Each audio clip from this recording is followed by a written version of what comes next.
Thank you very much. Hello. This is a 1-hour talk in 5 minutes, so let's go, go, go. I'm going to be talking to you about imposter syndrome and individual competency, but more importantly, I'm going to be talking to you about my slides not working at all. Not even remotely. There we go. I'm going to be talking to you about brains. I love brains. I'm a former teacher, and the thing you need to remember about brains is they're terrible. These are wet bags of meat inside a bone prison, and they give you everything you care about. That thing you're afraid of, stupid meat bag. That thing you love, stupid meat bag. And your stupid meat bag loves to learn, but it needs specific things. The zone of proximal development is an educational concept saying, if stuff's too easy for you when you're working on it, you can do it. You can do it alone, but you won't learn anything. If stuff's too hard, you can dip up there with extra help, but you're not getting any learning done. You need to be in this absolute sweet spot, the zone of proximal development, to really learn. And that's fantastic. Your brain just needs to be right here to learn. That would be perfect, except that your brain is terrible at self-assessment. You need to know how good you are. Your brain has no idea how good you are. Because I'm lazy, here's the Wikipedia definition of a cognitive bias. We're going to be talking about my second favorite cognitive bias. But my husband gave me a much better definition. It's when your brain takes garbage data, it builds a terrible conclusion, and it falls in love with it because it made it just for you. Like a little kid with a macaroni picture, your brain loves this garbage it made you. Imposter syndrome is my second favorite cognitive bias, and I define it as this sick, sad, cold, wet feeling that you have no idea what you're doing, you're gonna get caught, and it's all gonna be terrible. For me, I don't know what I'm doing. Oh God, my coworkers are gonna find out. I'm gonna get fired. I'll lose my flat. I'll have to live outside, and because I live in England, it rains. Your process may vary.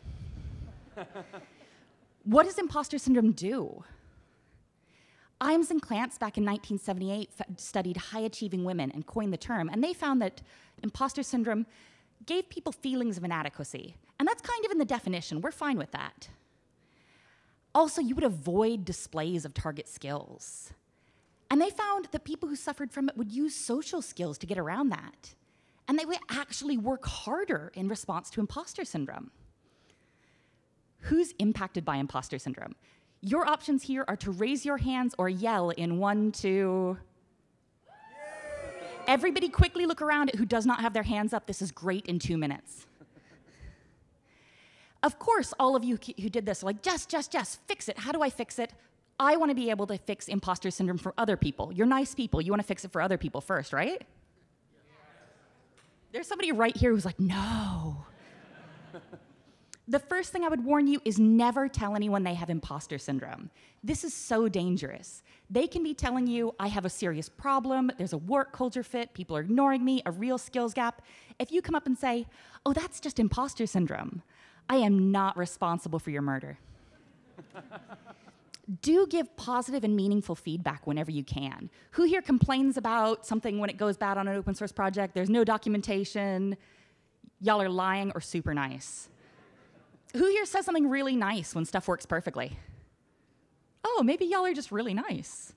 Give people positive, meaningful feedback. Give them the feedback their brain needs to know they're doing okay. And this one's not risk-free. When you get a chance, talk about your own fears. Talk about how it doesn't always work for you. Fix it for yourself. Assessment. If your brain doesn't know how good you are, give it the data. Say, hey, who here's taken a very valuable industry certification? Who here's taken an industry certification? They're not always super valuable, but giving your brain some feedback to say, hey, we're 80% not crap is all right. You can also interrupt that feeling. For me, it's, I don't know what I'm doing, I'm gonna get caught. I told my designer what I actually do to de-stress, and she decided to draw that, and that was fine. Normal human beings should not eat cake in the bath, I'm told.